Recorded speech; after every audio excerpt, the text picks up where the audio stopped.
What's going on, everybody? Welcome back to the Extra Innings Podcast. Your host, Elijah. We're back today with another episode.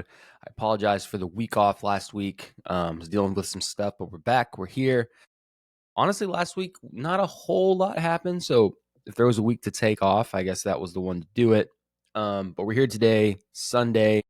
This episode should be out today. Yeah, we got quite a few topics today, including we're going to go over the Red Sox-Yankee series, which is kind of crazy that they played last week in New York and now they're this weekend, last weekend in New York, this weekend they are in Fenway, which is crazy. And there's been, Friday night was a great game. Last night, not so much.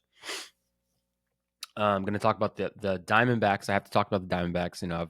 They're enamoring, man. I swear we're going to get into that.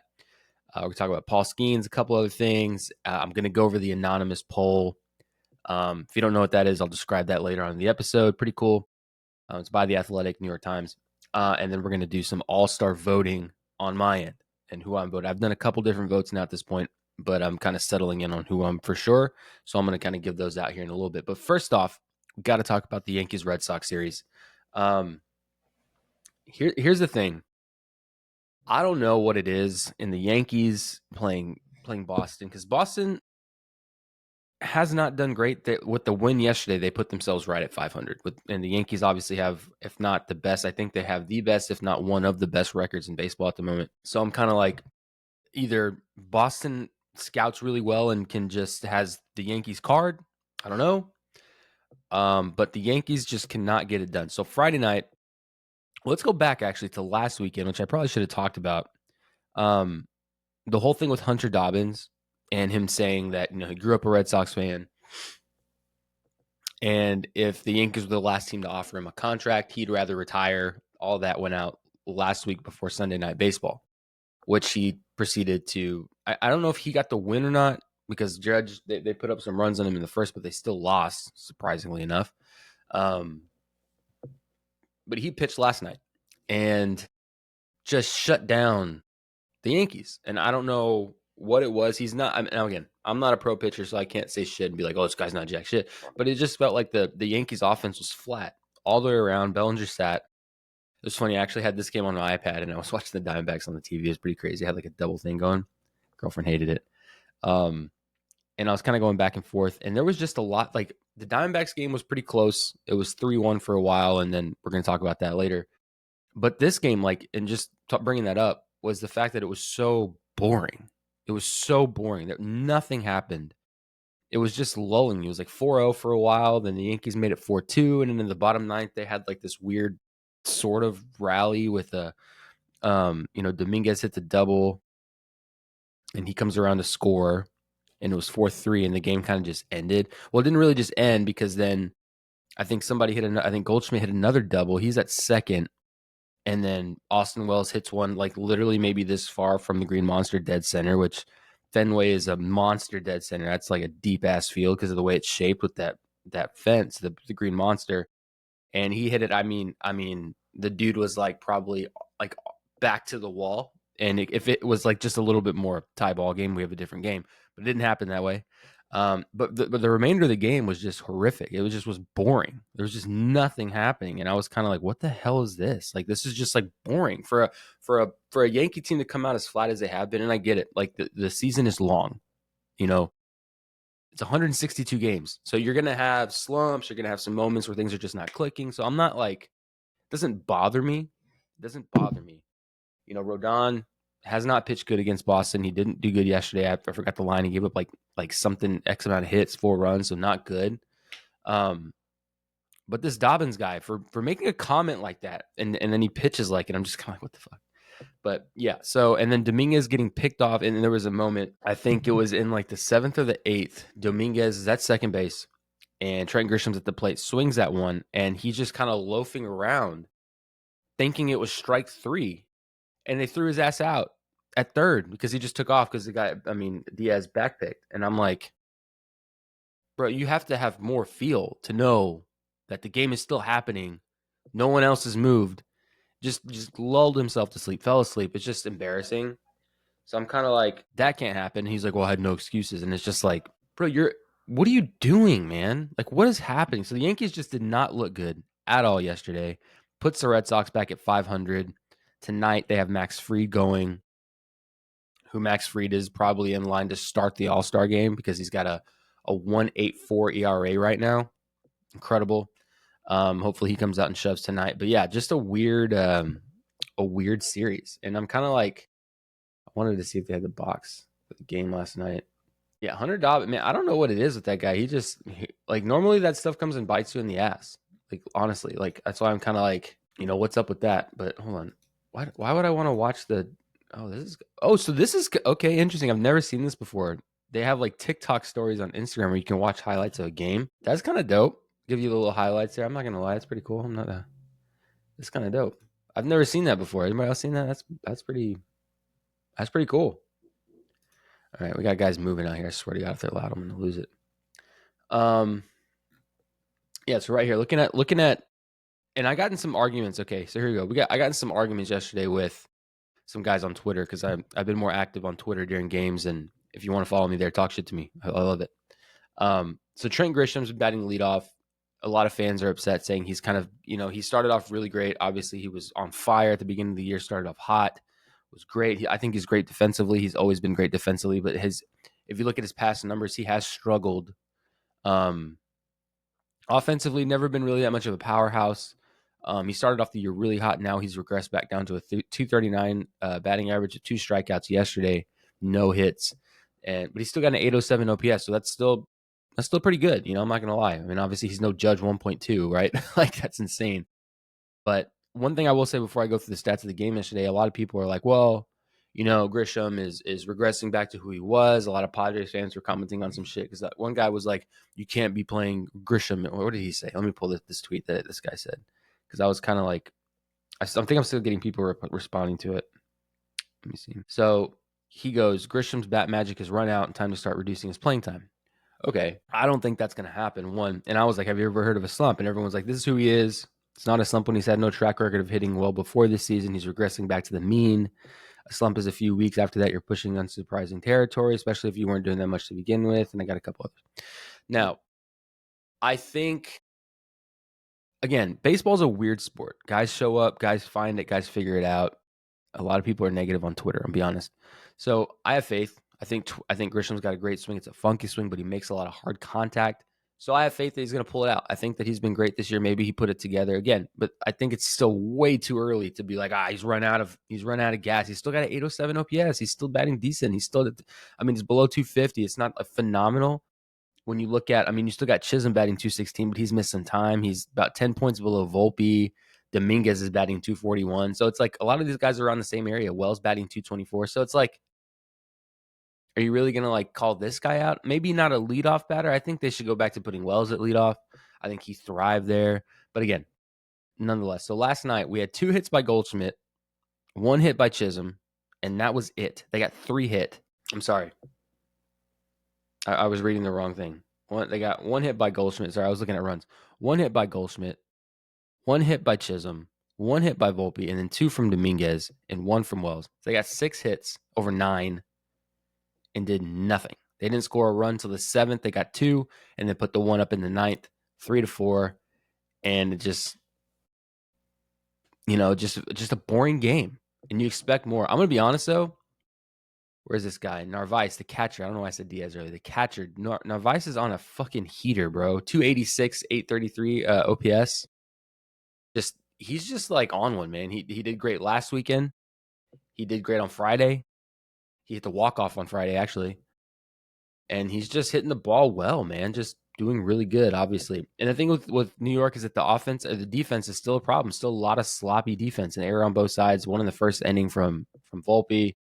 So, again, am I worried about it? No. But, again, this is a series that, like, the Red Sox somehow always put it together against the Yankees. The Yankees are 42-27. Red Sox are 36-36. Again, just putting themselves at 500. So you got to think, if the Red Sox have this kind of momentum moving towards the end of the season, the Yankees will see them again. And if the Yankees are having trouble beating them now, get to the playoffs, it might be an interesting. We might get an interesting an interesting playoff series. I don't know, but that'd be badass. I'm not gonna lie. Boston Yankees Series would be sick in the playoffs. Anyway, moving away from the Yankees again, they got Game 3 tonight. The Yankees are trying to salvage a win tonight. They've lost both in Fenway. Hopefully they can get something going, and they got freed. So best odds for them on the bump today. Now going to the Diamondbacks. So last night the Diamondbacks have been putting it together ever since they had that. They've lost a couple series in a row. They've had a hell of a lot of bad news pitching wise. No Burns, no Martinez, a couple other guys from the bullpen who are going to be going down, Tommy John or elbow related injuries. They have been hit so hard. They feel like the Dodgers 2.0 with all these pitching injuries.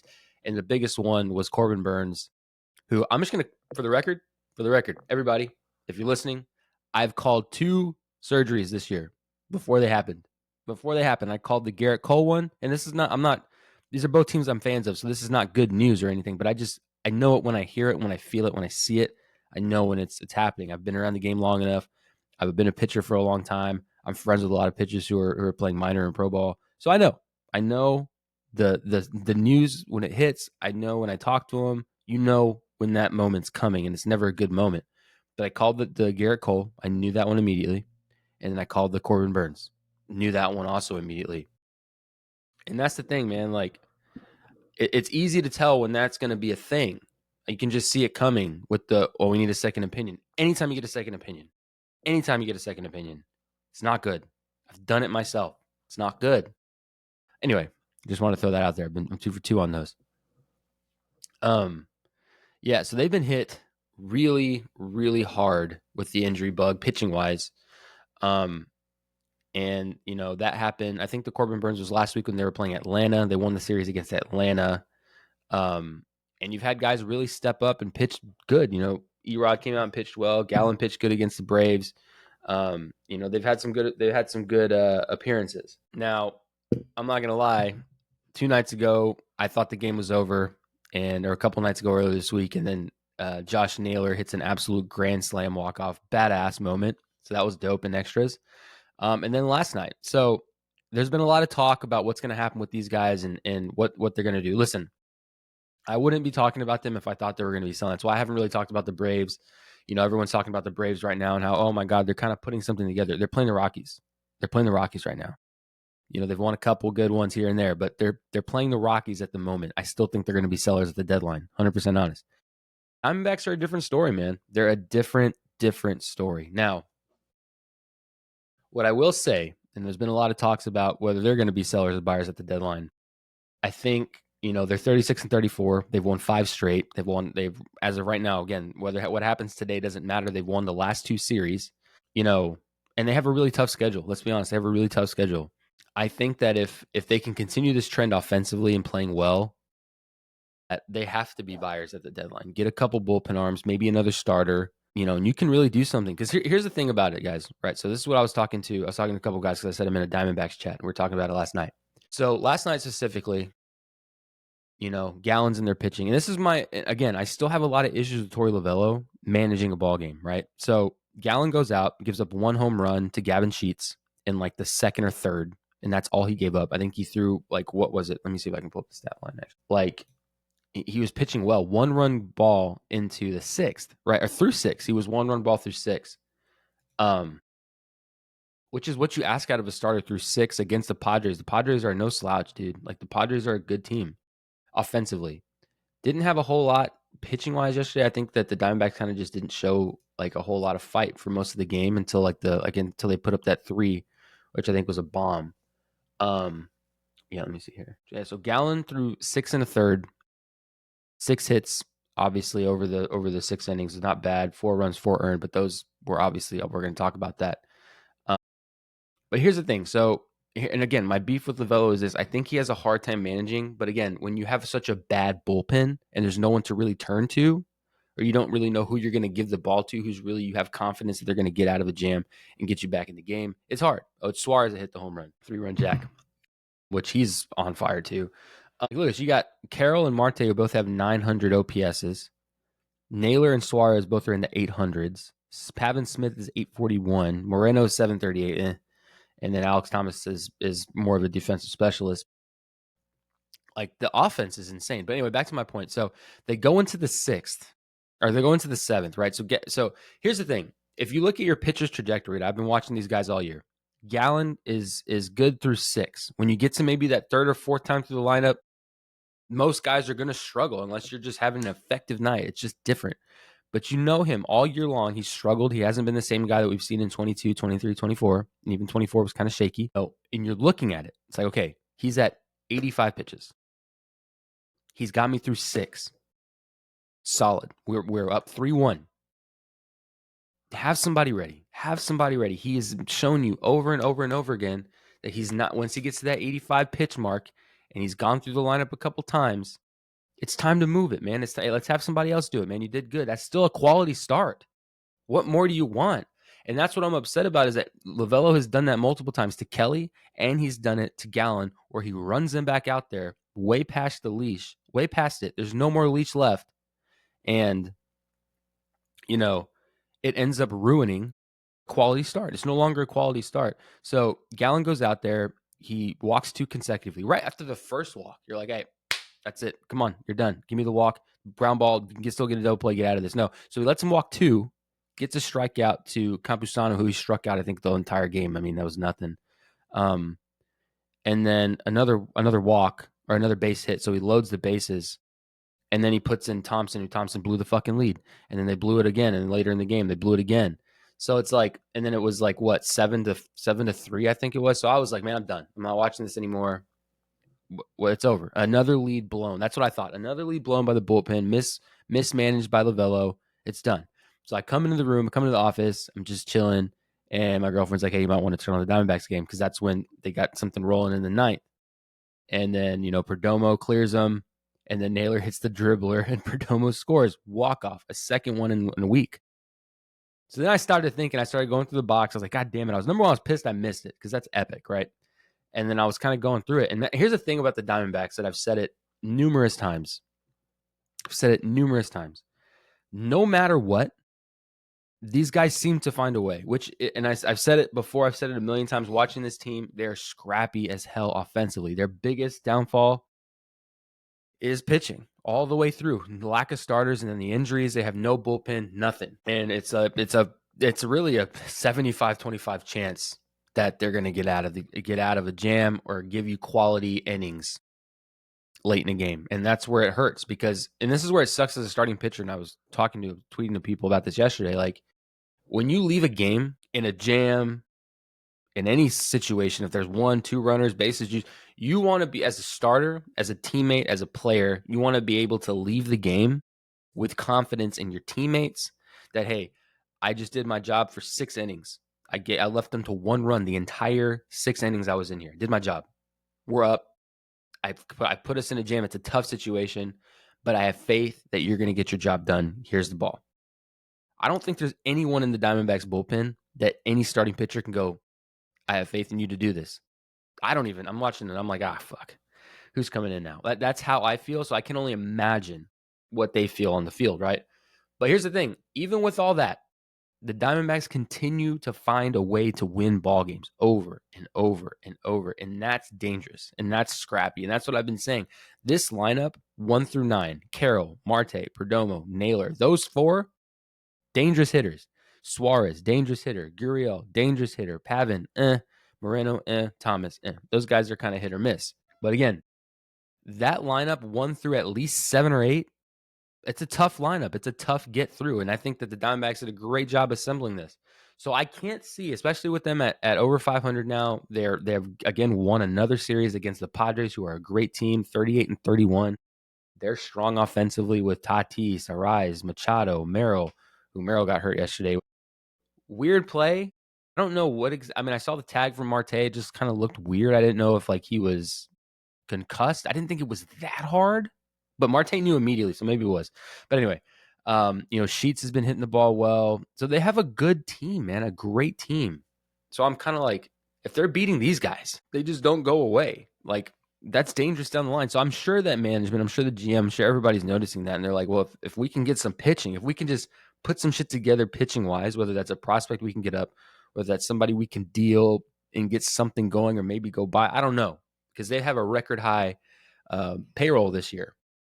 they put together a good offensive team. They just struggled pitching wise, I guess. And again, they put a lot of money into Burns, and that backfired. But I really think if they can put some shit together offensively, we got something.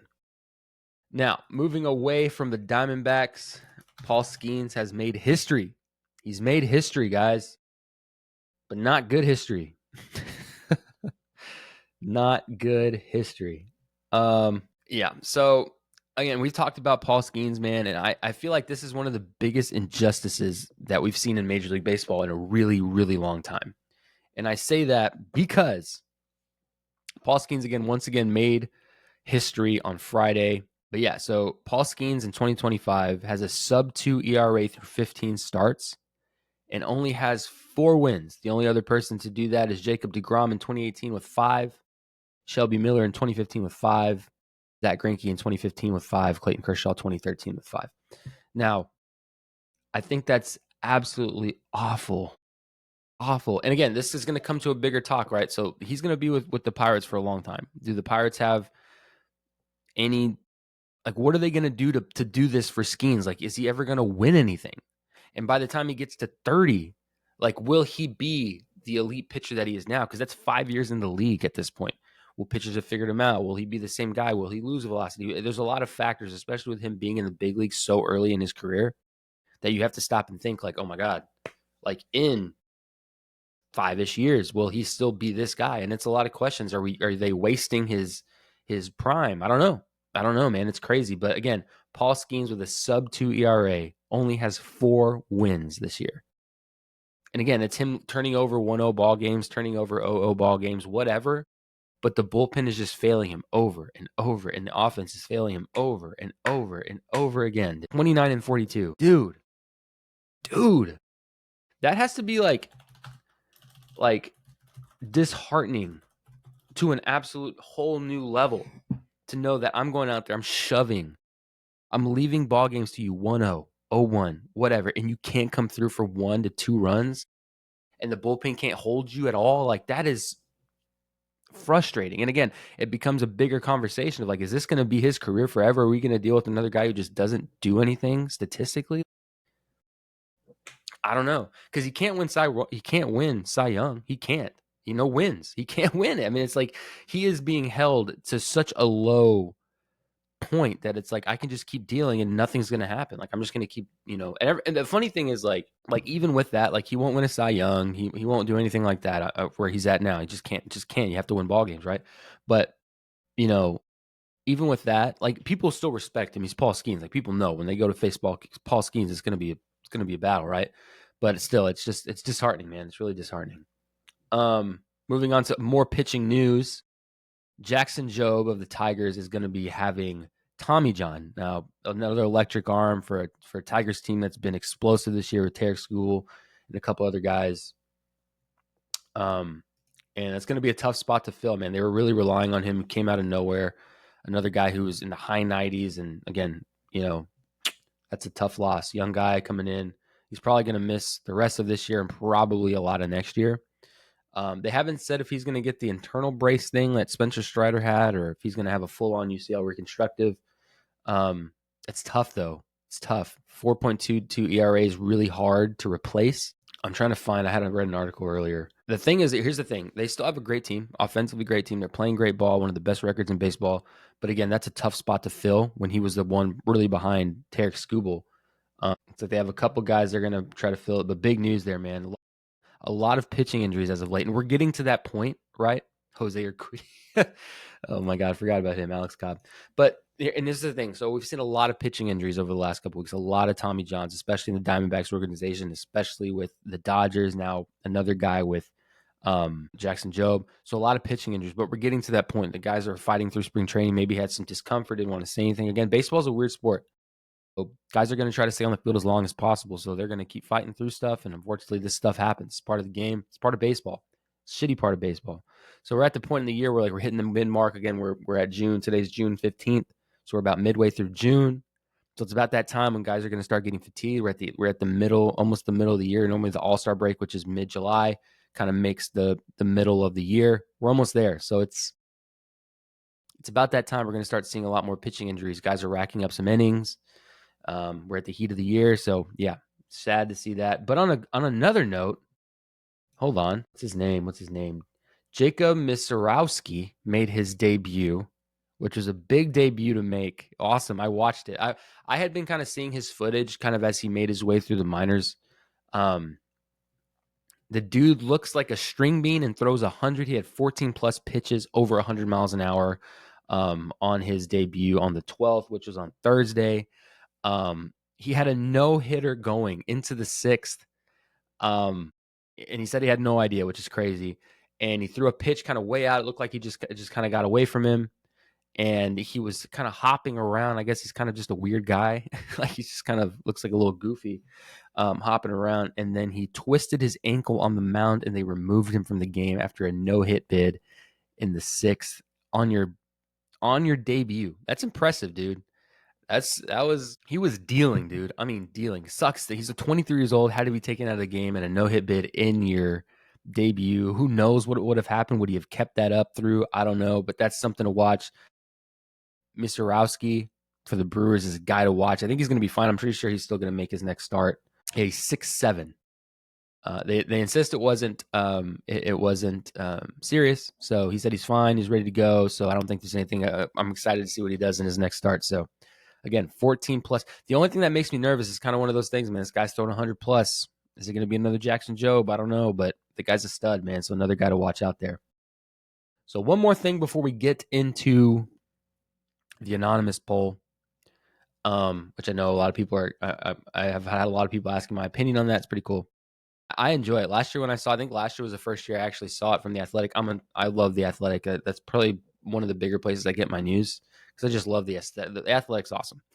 And then them doing this stuff with the anonymous review is really cool. The anonymous poll, sorry. So there was some comments, and again from the Nationals manager Dave Martinez, who said it's never on the coaching. Bold statement, but let's kind of backtrack again. If you don't know who Dave Martinez is the manager of the Washington Nationals. He was the manager of the Washington Nationals when they had their historic World Series run in 2019 with Trey Turner, Howie Kendrick, Steven Strasburg, Anthony Rendon. Great year.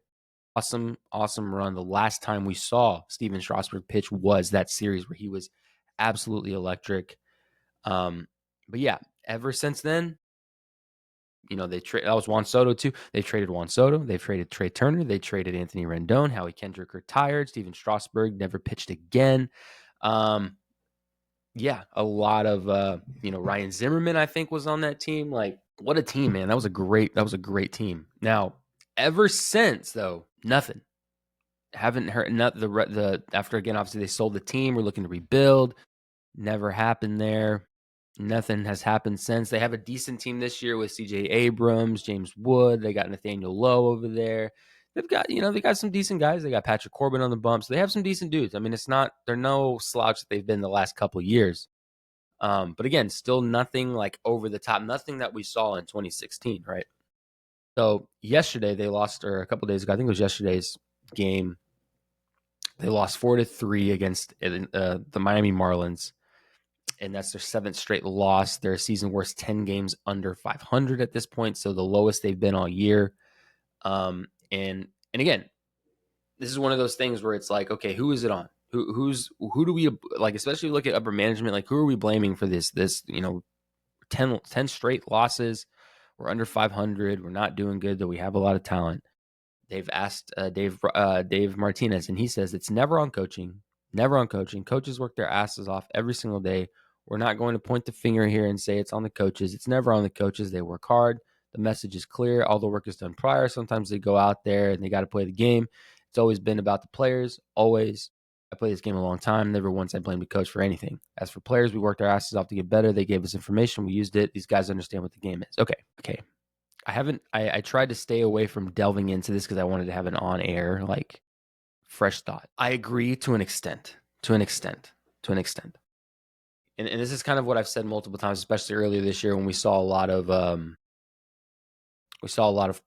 manager firings for the Rockies, for the Pirates, and that's the sad thing about the game is that normally when a team sucks or they're just not doing great, the first person to go is a manager. It's always the guy heading the ship, and that's sad. But it's like in a company. I've said this before. In a company, if your company's struggling, if employee morale's down, if we're not succeeding, if we're not productive, it goes on to the manager. He's the one leading the ship. So again, you've kind of got to kind of figure out a point. So I feel like I have two thoughts on this. One, it seems like it's defensive. Like it's not on me. I love my job. I don't want to lose my job. It's not on me. These guys have to play the game, and sometimes it just doesn't happen. And that's baseball. Honest to God, there's just games. There's just stretches and times. Again, I've said this earlier when I was talking about the Yankee series. It's a long season. There's going to be moments where things are just not working. It's just not happening for you, and that's part of the game. On the other hand, though, I think that as the coach of this team, you can't relinquish all or wash yourself of all the blame. You are partially to blame for this. You have to be. We're all in this together kind of deal. I get that he's trying to make it seem that maybe it's not all on him, and maybe it's not. And really, it's not, because he's not the one pitching the ball. He's not the one hitting. He's not the one fielding, right? But at the same time, I think that this was the wrong way to approach this. I think this looks bad. I feel like he's like, it's on them. He's like, I'm not going to point fingers, but I'm pointing the finger. So I'm kind of like, I don't know if that was something you want to have said. It doesn't look good. It doesn't look good, especially when you haven't done much since. I don't think it looks good. I don't think it looks good. I think that might have been something he wanted to have kept kept together. I don't know, but not good. Not a good look, though I understand where he's coming from. Not a good look. I don't think that was the right thing to say. Just get hot. Just get hot. Any team can get hot at the right time. Don't put it on the player. Basically, he pointed at the players and said it's on them, and can't do that. So weird comments from Dave Martinez there. Especially with a dude, again, hasn't done anything since 2019, though maybe short on tools still. I don't know. Now, the bread and butter, what I've been wanting to talk about. So there's quite a few different pieces to it. So the first one, this is the MLB Anonymous poll. So the first question that I saw, and it's kind of weird because normally they release the whole thing. I guess they're maybe releasing it in pieces. So we got some on the robot umps, other organizations, misconceptions, sports betting, and who players enjoy watching, and so much more. So we're going to start with, which player do you most like to watch play? And this is, again, if you want to go check it out yourself, this is on The Athletic. It's the MLB player poll. It's totally anonymous. No one knows who said what, totally anonymous, which makes it really cool. So on the list here, out of winning, there's 135 correspondents, so 135 people talked. Number one was Shohei at 29 votes. Bobby Witt Jr. at 14. Ronald Acuna Jr. for 10. Then it goes Ellie De La Cruz, Mookie Betts, Aaron Judge, Francisco Lindor, Tarek Skubal, Mike Trout, Tatis, DeGrom, Trainin, crazy, Harper, Buxton, Garrett Cole, Jarren Duran, Michael Harris, 2, and the second, and Paul Skeens at the very bottom. So again, even to this day, even ball players who are playing the game at the highest level, they're like, I would love to watch Shohei play. I love watching him play. And that's pretty damn crazy. In their own words, so on Ohtani, how can you pick someone else, is one quote. Another is, it's so hard to get him out. What he does, I don't know if we'll ever see it again. He makes it look easy. Shohei being able to do both, it just doesn't make any sense. There aren't enough hours in the day to work on your craft for both. The versatility obviously stands out. He's always prepared no matter who's pitching. He's a cheat code. All right. So that was one. Let's see what the other one is on here. Okay. What hitter would you least want to pitch against in Game 7 of the World Series? 64 correspondents on this one.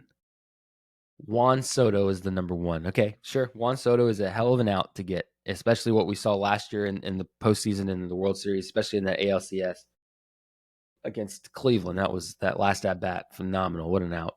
Shohei Ohtani again. Aaron Judge right now, I don't think anybody wants to pitch to Aaron Judge.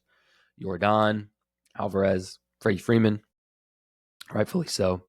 Mookie Betts, Jose Ramirez, Bobby Witt Jr., Bryce Harper. In their own words, on Soto, he's very disciplined. Just seems like he doesn't hit anything soft, anything in the zone. He puts barrel on it. He's disciplined, is intimidating, for lack of a better word, especially in leverage situations. Like, you have to make the perfect pitch. Ohtani, I have nothing for him. That's a tough at-bat for me. That's all somebody said. On Judge, he rakes against him. He puts fear in pitchers even when he's not doing the lineup. You're wondering the next inning. That's fucking crazy. On Freeman, I think he showed it last year in the postseason. Goodness gracious. Now, what pitcher would you least want to face at the plate in Game 7 of the World Series. Number 1 is Chris Sale. Chris Sale, I will say, has a fucking weird delivery, man. He's got a strange, just when he curls up and he gets long, I mean, it is weird. Tarek Skubel's behind Chris Sale. So Chris Sale's number 1. Tarek Skubel, then Zach Wheeler, Aroldis Chapman, Johan Duran, Paul Skeens, Spencer Strider, Blake Trinan, okay, Framber Valdez, Jacob deGrom, Michael King, Tyler Glasnow. Interesting. In their own words, on Sale, someone just said, nasty. Another one, he was untouchable last year. When you win all 3 categories in the Triple Crown, it's hard to name anyone else.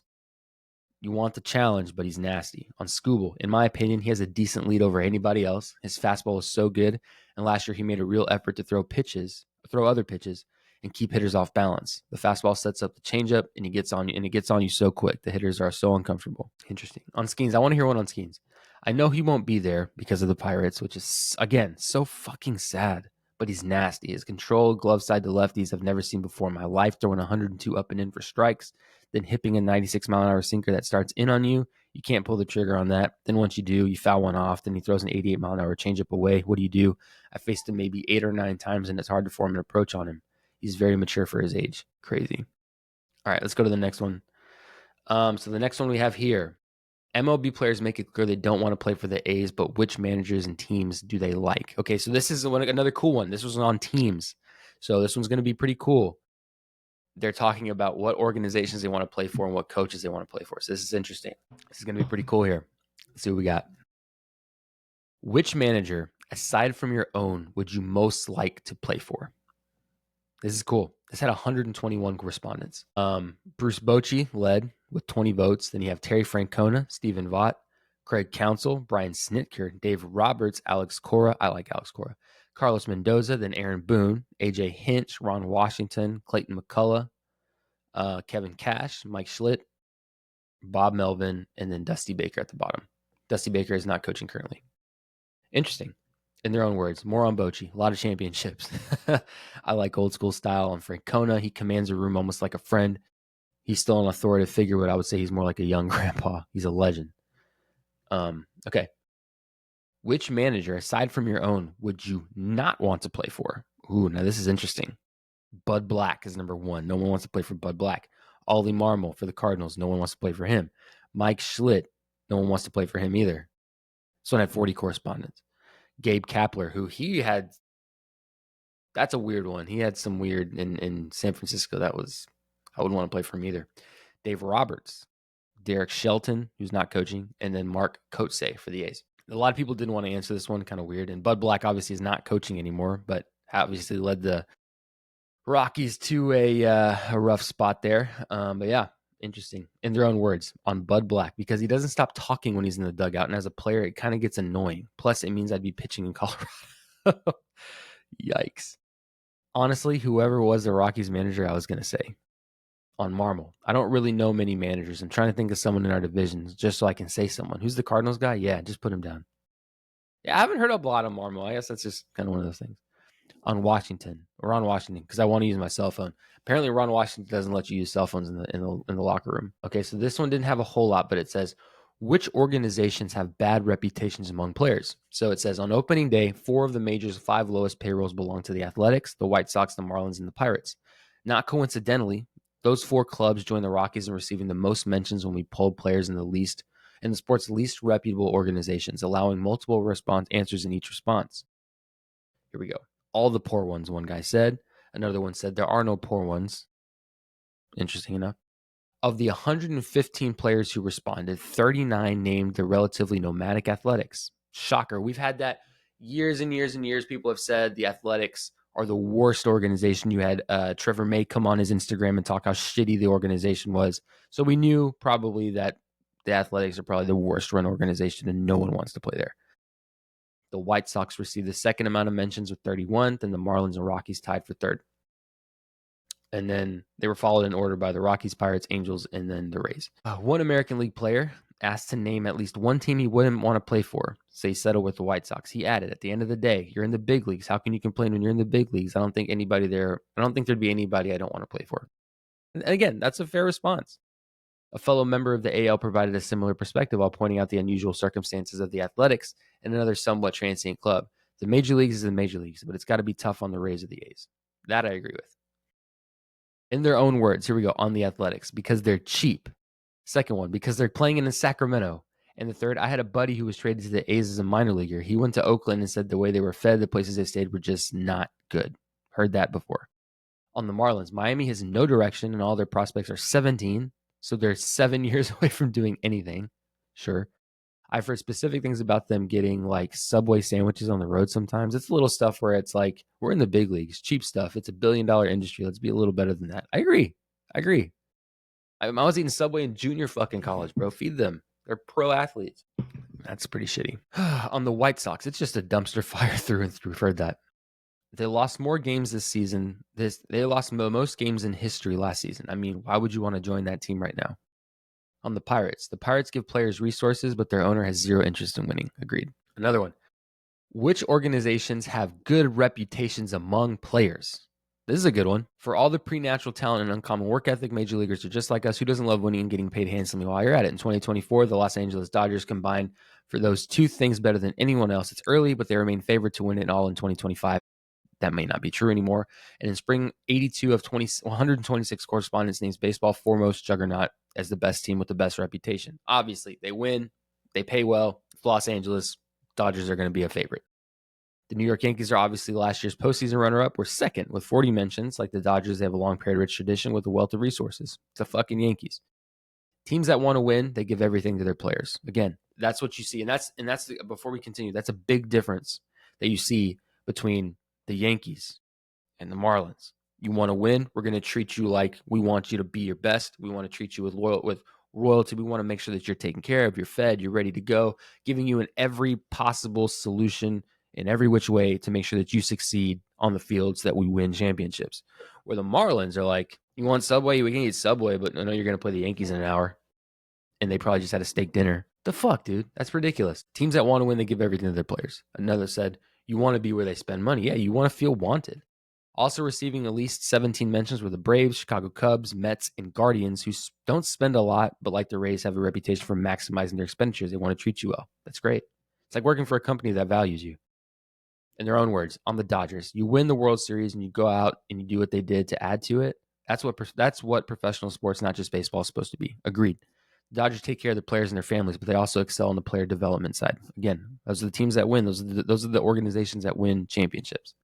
On the Yankees and Dodgers are the gold standards for players. Accommodations always in on free agents. The home stadium is always packed. They take care of guys. The food there is incredible. Everybody who goes to the Yankees absolutely loves it. I wouldn't say everybody, but a good chunk. On the Braves, they have a relaxed old school feel. That's pretty cool. The Braves do everything just as good as the Yankees, the way they take care of the players' families. They treat you like you're the best in the league. That's awesome to hear. And it's the Braves. Of course they are. The Cubs, players I know in Chicago, they talk about how well they treat their families. Again, never heard somebody talk shit about the Cubs. They're just about keeping traditions alive. They love their history and the legacies, and they try to continue that. That's awesome. Who's the next one? So we saw that one. Ooh, robot umps. Let's see what people say about robot umps.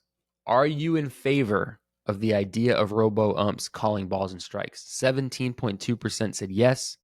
No. 63.4% said no. So even with how bad umpires can be, these guys are like, no robot umps. No, I don't want it. Interesting. One guy said, I hate it. Another said, absolutely not. And then another one, it has proven ineffective in AAA and everywhere they've tested it, one National League pitcher said. Why would you remove the human element? The game will fundamentally change in a way that fans are definitely not going to like. Agreed. I'm right there with you. Got to keep it alive. Keep that piece. That's what makes it fun. That's what makes it entertaining.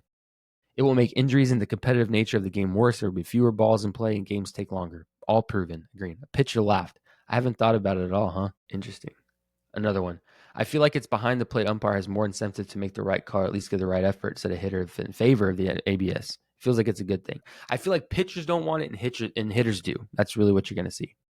Another pitcher. I like when you're throwing a good game and dotting it up. You might get another half inch, one of the NL pitchers said. I like having that camaraderie, the respect between the players and umpires. When a guy's having a good game and we're on the same page and everything's clicking, that's fucking baseball. We don't need a fucking robot. Exactly. I think catchers' values are going to decrease. The framing aspect, again, if you put a robot, there's no more framing. There's no more making that skill's gone. You're just You might as well receive it because it's going to tell you whether it's strike or not. What the hell point of having a catcher? Might as well just put a fucking net back there. Framing isn't art. There are guys who have risen up the ranks because they know how to frame well. Exactly.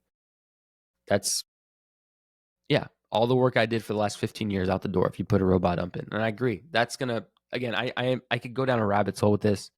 Robot umps are bad for baseball. They're always going to be bad for baseball because it's going to take, you're eliminating an entire part of the game, an entire position. Now you're just catching to throw somebody out. It doesn't matter what you do. You just got to catch it. Just put a glove on it. That's so stupid. But yeah, there's a lot of quotes on this. Well, we'll kind of move away from the robot umps because there's a lot of guys. If the umpires leave the game, I don't want to be a part of it. I like the old-fashioned baseball. Call it if it looks good. Good umpires are good umpires. Most of the umpires are doing a very good job every single game. Those guys' jobs are incredibly hard. 95, 96% of the time, they're doing what they're asked to do. Agreed. Leave it alone. Moving on. What is one change you would make to improve baseball on or off the field? Players had ideas. Boy, did they ever. More hockey fights. How about that? Let's fight each other. I think he's just kidding. Now we're talking. Here are a few of the highlights breaking down players' thoughts. Less games, more off days. Okay, so baseball is one of the few sports where they play as many games as they do. I don't see it shortening. I don't think they're going to shorten it. More responses fell broadly into defined categories. One of the most popular is the 160. Obviously, that's going to be a big piece. 162 games. I really enjoyed the 7-inning double headers during the COVID. Yeah, 7 innings would be cool. One player said, and I would change it so we'd have less games, more off days, and the same pay. That might not happen. I think if you could keep the 162 game season, but have every Monday off, like the minors and other players suggested, start the season a little earlier, but have the consistency of a day off every week, I think you'd see a lot more stuff. Yeah, okay, that would be cool. That would be pretty dope. Maybe have a day off specifically, like in college, you have to have Mondays off after a series. I think that makes the most sense. Have a day off a week. I don't think there's anything wrong with that. I don't think there's anything wrong with that. How to start the season earlier. One player suggested eliminating spring training, though to be fair, a lot of players seem to like that idea if asked in late in March. I agree. We've talked about it. We've talked about it as players all the time. One said some of the older guys who haven't been in the minor leagues since they introduced the Monday off don't realize how nice it is. It's not us saying, "Oh, we want to play less." It's like you have Monday off to either feel better or get collected. Maybe it's time to clear up some injuries too. Agreed. One player suggested fewer games would keep the fans interested. I just feel like the schedule is exhausting for people, he said.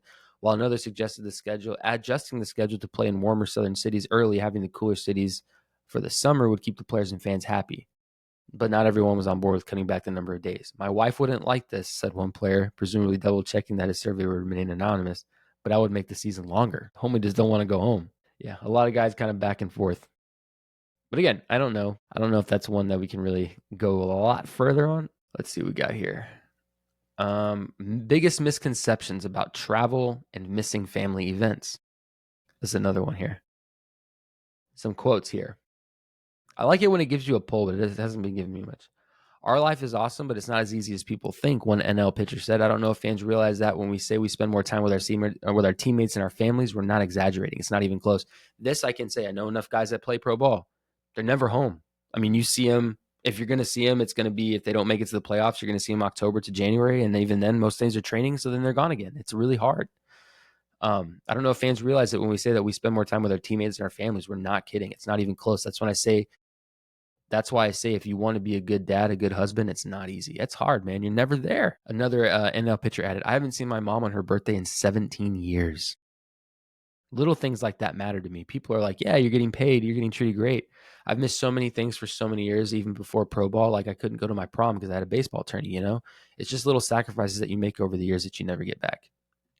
Again, before I continue going with these quotes, like I've said it a lot of times, guys, like pro baseball, pro sports it's pro sports. You're a celebrity. You're having a great, obviously these guys are having a great time. They're playing ball for a living. You don't have to worry about finances. You're playing baseball for your living. Like this is your job to play a game, but it comes with a sacrifice that a lot of people wouldn't quite make the same sacrifice. You're never home. You don't see your kids. You don't get to be a part of their, day-to-day lives. It's hard. Let's see. You're packing up every single week, the National League hitter said. You're either going you're going home or on the road. You pretty much only spend 1 week in one spot. And that's kind of what I was talking to a friend of mine because, we're big on music and we were talking about, we're at the gym a couple weeks ago and we were talking about it. And I was like, dude, like being a professional baseball player is almost like you're going on tour 9 months out of the year. You're always in a tour bus. You're always on a plane. You're always in a hotel. You're at home hardly. You're going on. And you're always performing every single night. So it says almost like you're a musician or an artist on tour 10 months out of the year, almost sometimes 8, 9 months for sure. It's crazy. Another pitcher said, people don't fully understand the travel, getting in late at night and going on short rest, playing at night, playing 162 games. I don't think people fully see everything that goes into that and how it affects your body towards the middle of the year, which is why I was saying earlier, we're at that point where guys are starting to get fatigued. Guys are getting tired. It's exhausting to do this, man. It's hard. People ask what time I get here, and I tell them 1 p.m. They're shocked. We get here at noon. One pitcher said we practice before. Everyone has his own routine. Weightlifting, throwing, we have to get to the field way before first pitch. I mean, obviously, that's stupid. A lot of people think we just show up and play the game, but they don't realize and see the work that goes hours before. No one thinks that, man. You're a pro athlete. We know you're there early. If they think that, then they've never been an athlete. Another American League pitcher added, people are like, dude, what's it like to be in Seattle for 3 days? I got one lunch and one breakfast. You don't have time. I don't go to the beach. Not even family members are immune to the misunderstanding. I had family that was in town for one time. One national leaguer said, we had a game at 7 p.m. and they said, you want to get dinner at 5? Yeah, I can't do that. Oh, man. One strain that baseball puts on relationships with families and friends also came up amongst them. I can't go to weddings ever. It strains the connection with friends. I hadn't had a summer since I was 8 or 9, one guy said. And I haven't had now that I'm working a regular job, but my entire life, I think, I'm not even a pro guy from, I don't know, I guess 8 or 9 to the time until I graduated from college. You don't have a summer. I was playing every single summer, so I can empathize with that. Now I get one kind of, I get one I work, and it is what it is. So yeah, I technically have a summer, but I'm still working all the time. It puts stress on your partner and children. When you have kids and you're away from home half the month, going city to city, it's not just as glamorous as people think.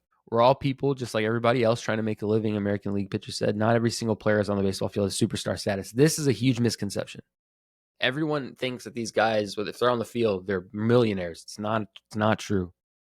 Not every single player has superstar status. Most of us guys are up here grinding just to stay here. Again, that's what I've said. People grind through injuries. People are going to do what they can to stay. Most of the players are grinding just to stay there. Most careers aren't as long as people think. I've talked to guys who've got 2 or 3 years up here and they wish they'd been able to enjoy it more, but they're grinding just to stay there. Which brings us to money. This is a big one. Money. The major league minimum salary is $760,000 in 2025, and it will rise to $780,000 in 2026, the final year of current collective bargaining agreement. That is good work if you can get it. Again, you have to make it there. But as the player has already detailed, that's a lot of sacrifice for $760,000. People see the contracts we sign, even the major league minimum, and think we're set for life. You don't know what goes into it because they're not. You know how many guys burn out and they're not there, and then they have to go back to regular life afterwards. It's crazy. And achieving the right to earn millions through arbitration and then earn free agency is a privilege that most players never get to. Baseball shows the top 1%, and those are the people that are marketed. Again, Gunnar Henderson, Paul Skeens. Every team's got the 1 or 2 guys. But no one really knows about the guy who has parts of 5 years in the show, but only 20-something days total, the fringe guys their entire career. Yes, they're making good money, but by no means are they wealthy. There's probably a misnomer that if you play baseball, you're incredibly rich. Again, very true. Another comment. Yes, the living is good. Yes, we make good money. Some way more than others. But the logistics behind everything, moving your family, paying for 2 or 3 mortgages, and the stress it causes some families, you're always on the move. And until you're on a guaranteed contract, you're kind of living out of a suitcase. There's a lot of logistics and knowing that I don't think people understand. The biggest misconception is that people look at you like you're a multimillionaire because you're in the big leagues. Don't get me wrong. We make good money, but people ask me how many homes I've got. It's not like that in your first year. You're making the minimum, which is good money, but you're not crazy rich. Especially in 2025, $760,000 is not a salary that you're guaranteed, right? So you got to be smart, man. You got to be smart with your money. Big time taxes on salaries.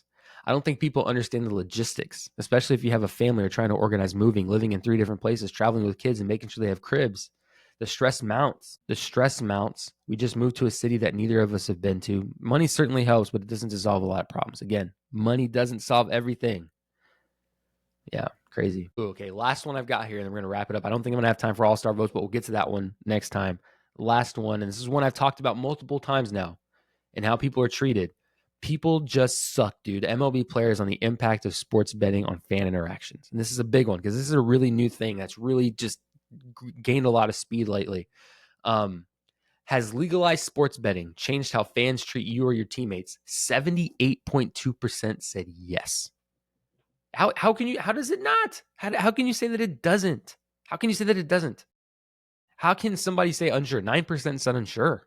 12% said no. I mean, you got to look at the stuff with Liam Hendricks, Lance McCullers getting death threats. Come on, let's see. Let's see if we can find some good ones here. They wouldn't say that stuff to your face, one pitcher said, but it's also a routine for fans to be betting lines that day. Okay, let's see this first one we got here. As a starting pitcher, you go to warm up, and all it is people hanging over the fence. I've got you on the over, one former one former National League pitcher said. You try to tune them out. It's not my focus, but you hear that stuff, and you're very aware of the over-under the day is for strikeouts. That's hard, man. My fear, said one 7-year veteran, is that these guys are coming in if a gambler can manipulate them. I don't want to ever see that happening. One veteran pitcher said he has gotten threats his entire career, but they've mostly been specific because of gambling. He too fears the worst. I've received something as simple as a Venmo request. And that's funny, before we finish this one, Scotty Scheffler said the same fucking thing, that he had to cancel his Venmo account because people were either requesting money for him or sending him money, and he had to just kill it. Crazy, man. What sports betting, golf, football, it's insane right now. This guy says, I've received something as simple as a Venmo request with a threat on it. It says, you owe me $9,000 because you blew the game. I need you to send me that money or I'm going to find your family. That's too far. We've communicated as players to MLB security that we need to get a handle on this before it gets out of control. I don't want to say this, but something bad's going to happen and it's going to be like, we told you so. That thing with McCullers, man. Fuck, dude, that's scary. It was different, players said, when fans focused on more on fantasy teams these days, but we can tell there's a different level on intensity, and some fans take it to a next level. It's the worst thing that's happened to the game since I've been up here, one veteran outfielder said. I think it's only going to get worse because of how popular it is. There are ways to get to bet pitch by pitch in the stadium during the game. I'll be in Wrigley in center field and I have people telling me they're going to put money to me to hit a home run my next at bat. I don't need to know that. And then there's hate stuff you see on it when you have a bad day or go 0 for 4. It's gotten out of hand. It's a problem. And unfortunately, they're not going to change it because there's too much money in it. I said this earlier, and I said this multiple episodes now. This is it's cool and all, and it keeps people interested, but there's a dark side to all this, and it's getting to you can see it. It's not good. You got to change this, man. There's got to be something that we can do. Somebody said it's hostile at weird times. It used to be if you win or lose the game, fans are happy or sad. Now it's like if you don't cover, they're sad. Or if you give up a run in the first inning, they're sad. Or if you throw a fastball instead of a curveball, they're sad. It's weird. It's too much. It's way too much. Hitters have it worse. So this person says, they're always betting on homers. These guys are trying to shoot the ball through the 4-hole, and these gamblers have a homer bet, and they're screaming at them. Yeah, that's not baseball, bro. Another pitcher we spoke to was less concerned and pointed a positive aspect. I guess there are some. I've gotten some DMs over the years of whether bets are hit or not, and that just comes with the territory. But I think it's cool, man. If you're into that and you don't see it as a problem and you do it responsibly, I don't think there's a problem with that. I think it gives fans deeper access. With social media, you can reach out to us immediately, and when you get more access to the sport, everybody loves it. It can't be too much of a bad thing. You've got a dog in the fight you're watching. And I see that, but again, no one's doing that. I think that's a very slim piece. It's insane. One NL pitcher said, nowadays it's fuck you, fuck your family. It's a bad day. I'm sorry. It's not like I called you and said, bet on me today. You're making the fans expect us to go 4 for 4. It's just not going to happen. He continued, I get requests all the time on Venmo. Thank you for making me lose $2,000 last night. I get threats. I'm going to shoot you from my apartment. I live across from the stadium. I get 3 or 4 texts like that, and I had to report it to MLB security. I don't know if it's for real, but I don't want to find out. I wouldn't either. That's fucking terrifying. Oh, this is a big one. One AL reliever said he also fears violent retaliation and that the Athletics' anticipated move to Vegas in 2028 could be problematic. I don't think there's going to be security risk or personal risk, he said. I think someone's going to lose a bunch of money and track down somebody in a parking lot, especially if the A's move to Vegas. With the live betting, it could get serious. It definitely fucking could. One National League pitcher said he mutes the word parlay on his social media accounts and uses an alias for Venmo. The online abuse, he said, can make players cynical. People suck, dude, but that's part of it. I had a teammate respond to every person who said who they lost the money. You're so poor. That's kind of funny, but it's best not respond to anything. X isn't fun anymore. I agree.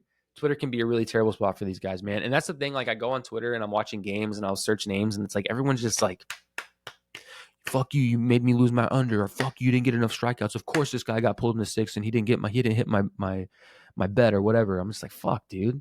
That's horrible. The fact is that it's so easy to do, and anyone can just go on your phone and just look up prop bets. Everybody's gambling. Every man I know, obviously not baseball players on baseball, but baseball players are gambling on sports whenever they can. It's easy. It's fun, whatever. You don't travel to Vegas to go do a sports book like in 2010. It's insane. The obsession with gambling is wild. People watch sports now and it's all about gambling. It's not about who wins the game anymore. I agree.